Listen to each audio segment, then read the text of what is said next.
전통적으로 메르세데스의 강세가 이어졌던 미국 그랑프리마저 더블 포디움으로 마무리한 레드불은 컨스트럭터 챔피언십에서마저 메르세데스를 턱 밑까지 추격했고, 최근 자신들에게 많이 유리했던 멕시코 그랑프리에서 이 상승세를 이어가려 했습니다.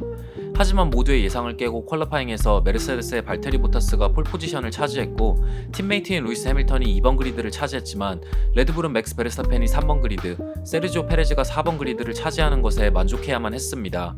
하지만 레이스 시작과 동시에 1번 코너에서 일어난 난전에서 보타스는 스핀하면서 순위권에서 멀어졌고, 해밀턴은 다시 한번 두 대의 레드불과 힘든 싸움을 펼쳐야 했지만 레이스 초중반부터 베르스타펜과의 1등 싸움이 아니라 페레즈와의 2등 싸움을 해야 하는 상황이 벌어졌습니다. 레드불의 압도적인 페이스 앞에서 해밀턴과 메르세데스는 속수무책이었고, 레드불은 다시 한번 더블 포디움을 차지하면서 베르스타펜은 드라이버 챔피언십에서 2등인 해밀턴과 거리를 벌일 수 있었고, 레드불은 컨스트럭터 챔피언십에서 메르세데스를 단 1점 차로 따라잡을 수 있었습니다. 오늘은 전체적인 레이스 리뷰가 아닌 흥미로웠던 뒷이야기들로 영상을 만들었습니다. 금요일부터 열린 프랙티스 세션에서 레드불은 두 명의 드라이버 모두 좋은 페이스를 보여줬고, 레드불의 두 차가 프론트 로우를 독식할 것이라는 예상이 지배적이었습니다. 하지만 Q3 마지막 랩에서 레드불의 페레즈와 베르스타펜 모두 알파 타우리의 유키 치노다와 얽히면서 3번과 4번 그리드를 차지하는 데 만족해야 했습니다. 퀄리파잉이 끝나고 레드불의 크리스천 호너는 왜 치노다가 그 구간에서 크루징하고 있었는지 이해할 수 없다. 매우 실망스러운 결과이다. 우리의 두 드라이버 모두 다 많이 짜증나 있는 상태이다 라는 말을 했습니다. 사건의 전말은 이렇습니다.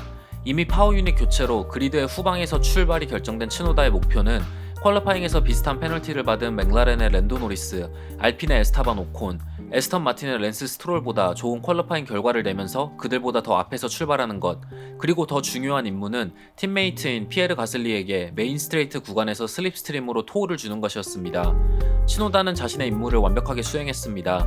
가슬리에게 토우를 주면서 비켜주었고, 페널티를 받지 않기 위해 뒤에서 다가오는 패스트랩을 어택하는 드라이버들에게 영향을 주지 않으면서 비켜줘야 했습니다. 그리고 엔지니어는 뒤에 페라리의 카를로스 사인즈가 12초에서 7초, 그리고 점점 더 가까워진다 무전을 주었고, 6번 코너를 지나 거의 차를 멈추면서 안전하게 길을 내주었습니다. 동시에 페이스를 올리면서 뒤에서 맹렬하게 다가오는 레드불의 페레즈에게 길을 내줄 준비를 하라는 무전을 들었지만, 고속 S자 코너인 2번 섹터의 마지막 구간에서는 안전하게 피할 수 있는 공간이 없었고, 결국 트랙 바깥에 위치한 런오프에 차를 댈 수밖에 없었습니다.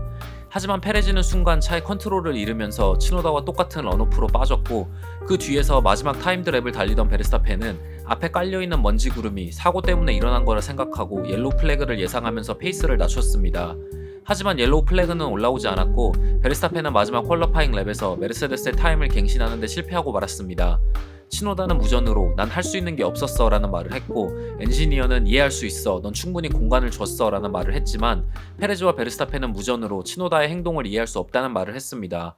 베르스타펜은 무전으로 믿을 수 없어, 정말 멍청한 놈이야 라는 높은 순위의 비난을 했습니다. 퀄리파잉 직후 치노다는 난 레드불을 방해하지 않았다. 그냥 자기들이 혼자서 실수했을 뿐이다. 베르스타펜은 내가 베르스타펜마저 방해한 것인가 라고 물었고, 나중에 비디오를 본 다음에는 난 바깥으로 빠졌다. 그 이상 내가 할 수 있는 게 뭐가 있단 말인가. 도대체 어디로 빠졌어야 하는가 라는 설명을 했습니다. 이에 대해 페레즈는 치노다가 너무 가까이 있었고 더티에어 때문에 다운포스가 확 줄었다. 굉장히 빠른 속도로 지나가는 구간이기에 앞에 차가 있으면 영향을 받을 수밖에 없다 라는 말을 했습니다.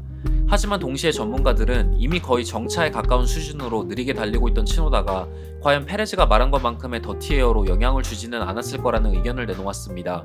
하지만 멕시코 그랑프리는 폴 포지션에서 출발한 드라이버가 레이스를 우승한 적이 역대 레이스 중 45%밖에 안 될 정도로 폴 포지션이 주는 이득이 적은 트랙이었고, 트랙의 더티 사이드에서 출발하는 2번 그리드보다는 클린 사이드에서 폴 포지션의 드라이버로부터 슬립스트림을 받을 수 있는 3번 그리드가 더 유리하다는 전문가들의 의견이 지배적이었습니다. 메르세데스의 두 드라이버는 굉장히 긴 스트레이트 이후 1번 코너에서 베르스타펜을 저지하려고 했지만, 베르스타펜은 이번 시즌 자신의 가장 멋진 추월 장면이라 해도 과언이 아닐 정도로 완벽하게 계산된 브레이킹을 보여주면서 보타스와 해밀턴을 동시에 추월하는 데 성공했습니다.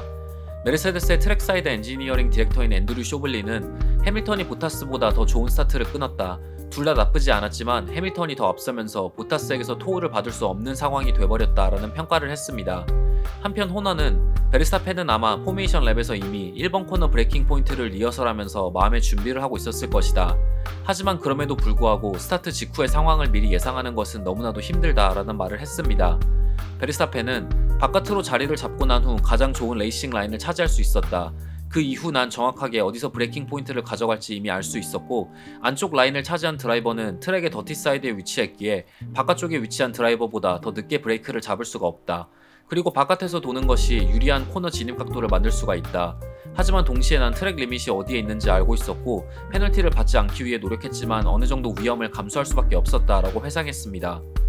한편 해발고도 2200m에 위치한 오토드로모 에르마노 로드리게스는 전체적인 산소 농도가 낮기에 다운포스가 줄어들고 동시에 엔진의 쿨링에도 영향을 많이 주는 트랙입니다. 최근 몇 년간 혼다 엔진이 높은 고도에 위치한 트랙에서 더 좋은 성능을 보여줬지만 레드불의 호너는 이번 그랑프리에선 메르세데스의 엔진도 혼다의 엔진만큼의 성능을 가지고 있었고 페이스의 차이는 다운포스 세팅에서 나온 것이라고 평가했습니다. 이번 시즌 모나코와 헝가리에서 보여준 레드불의 맥시멈 다운포스 리어윙의 성능은 메르세데스가 가지고 있는 에어로 패키지보다 더 뛰어난 성능을 이미 증명했고 낮은 산소 농도 덕에 더 높은 다운포스가 필요한 멕시코 그랑프리에서도 결국 메르세데스는 레드불의 에어로 패키지의 성능을 뛰어넘지 못했습니다. 해밀턴은 이유는 모르겠지만 이번 주말 1번 코너에서 계속해서 락업되면서 좋은 모습을 보여주지 못했다. 1번 코너에서 레드불은 우리보다 훨씬 더 좋은 성능을 계속해서 보여줬다. 다운포스 세팅을 높이는 것이 도움을 주기는 했지만 레드불의 다운포스를 똑같이 따라가는 것은 불가능했다라는 평가를 했습니다.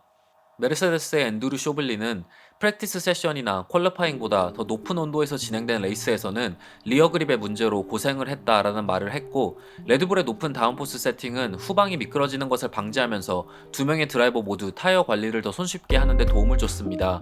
실제로 레이스 초중반부터 해밀턴은 타이어의 마모가 빠르다는 무전을 계속해서 반복했지만 페레즈는 레이스가 진행될수록 타이어의 상태가 오히려 더 좋아지고 있다는 말을 했고 베르스타펜도 타이어의 그립으로 고생하지 않았습니다. 그리고 쇼블리는 높은 온도가 해밀턴이 페레즈의 추격을 뿌리치는데 도움을 줬다 평가했습니다. 앞서가는 차가 마지막 코너를 잘 빠져나오면 메인 스트레이트에서 추월하기가 쉽지 않다. 더티 에어로 생기는 과열 문제 때문에 다가가기 쉽지 않기 때문이다. 우린 높은 트랙 온도에 감사해야 했다. 페레즈가 해밀턴보다 더 빠른 차를 가졌기 때문이다 라는 말을 했습니다.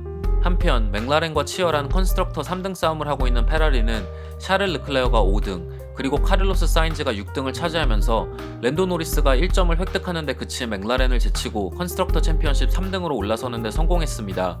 두 명의 드라이버가 완전히 다른 피트인 작전을 가지고 나왔고 레이스 후반 르클레어가 5등, 사인즈가 6등으로 4등인 알파타우리의 피에르 가슬리를 맹렬하게 추격했습니다. 첫 번째 타이어 세트를 더 오랫동안 끌고 간 사인즈의 페이스가 좋았기에 페라리는 팀 오더를 통해 두 드라이버의 순위를 바꾸려 했고 르클레어는 처음에 대답을 하지 않으면서 팀 오더를 거부하는 듯 했습니다. 하지만 레이스 직후 르클레어는 팀 오더가 내려온 직후 앞에 러셀과 스트롤이 백마커로 있었고 블루 플래그가 나왔기에 그 둘을 먼저 추월해야 했다. 그리고 추월하자마자 랩타임이 1초 정도 줄어들었고 팀은 지금 당장 위치를 바꾸지 말고 유지해라 라는 무전을 했다. 그리고 두 바퀴가 지난 후 다시 한번 팀 오더가 내려왔고 난 포지션을 내주었다 라는 말을 했습니다. 이에 대해 사인즈는 르클레어는 팀 오더를 들었지만 동시에 앞에 있는 백마커를 제쳐야 했다. 아마 그 과정에서 나는 2초에서 3초 정도의 랩타임을 잃었을 것이다. 하지만 중요한 건 우리 모두가 다음에는 더 효율적으로 팀 오더를 이행할 수 있는 방법을 찾는 것이다. 팀 오더는 아마 F1에서 가장 예민한 문제이고 이번 레이스에서 우리의 작전은 나쁘지 않았다 생각한다 라는 말을 남겼습니다. 그리고 레이스 완주 직후 가슬리를 추월하는 데 실패한 사인즈는 자신의 포지션을 다시 한번 르클레어에게 넘겨주면서 6등으로 레이스를 마무리했습니다. 이제 겨우 4개의 그랑프리가 남은 가운데 미국과 멕시코에서 월등한 성능을 보여준 레드불은 베르스타펜의 드라이버 챔피언십 우승뿐만이 아니라 컨스트럭터 챔피언십 우승도 노려볼 수 있게 되었습니다. 뿐만 아니라 시즌 초반 압도적인 기세로 컨스트럭터 챔피언십 3등을 꾸준히 유지하던 맥라렌도 페라리에게 추월당하면서 마지막 그랑프리까지 치열한 경쟁을 예고했습니다.